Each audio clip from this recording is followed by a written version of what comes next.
Hello guys, my name is Desbrianer Pratomo.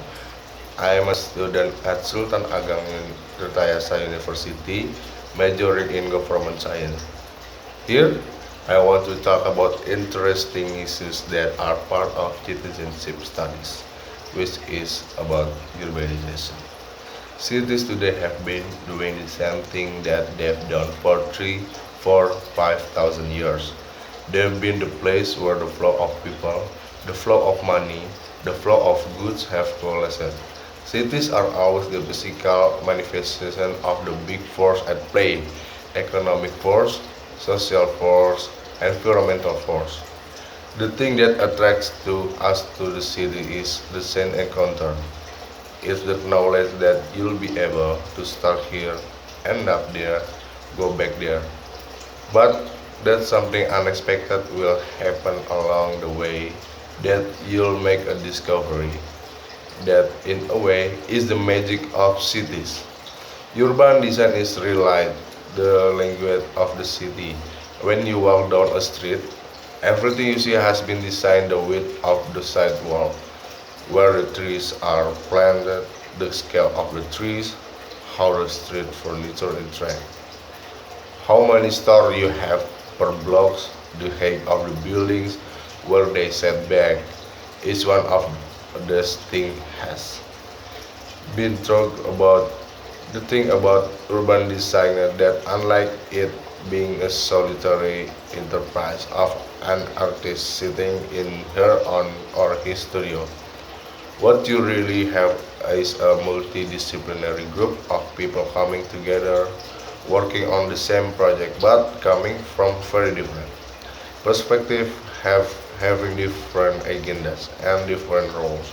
So you've got the architect, you've got the developer or group of public, which is a major component. You have landmarks or other historically minded groups, and they all come together to work again and with each other in order to bring the project to fruition.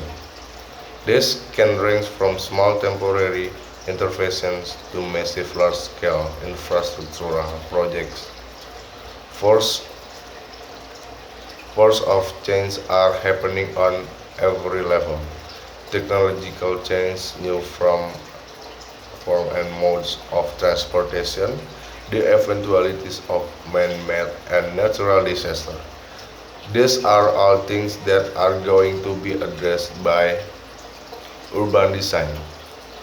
The world today is changing pretty dramatically, shifting towards more and more people living in cities.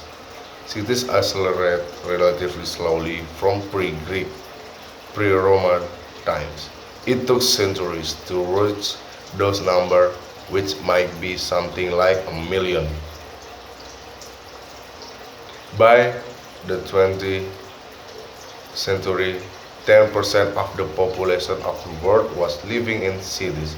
Only 2 years ago, it was 50%, and if we continue at the pace where it will be something like 75% in 40 years time.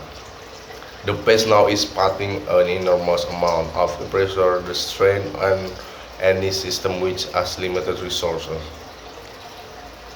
33% roughly of the urban dwellers today live in slums area. That's a third of the world population. Without the most basic amenities about sewers, without waters, without sanitation, today Jakarta has the same number of people as the world of Mumbai living in slum condition. And Jakarta is said to become the biggest city in the world in 250. Therefore bigger than Tokyo. That means the slum population, if it were to be the same or roughly like it, would be New York and London put together. What you have in the city is a situation where the real estate developer on the one hand and the slum dwellers on the other are actually carving about the design of the city. The poor people are doing it because The plan has no space for them. The construction industry produced a huge housing boom for the top 10% and then increases for everyone else. The big downside of informal settlement which needs to be urgently resolved is the question of health.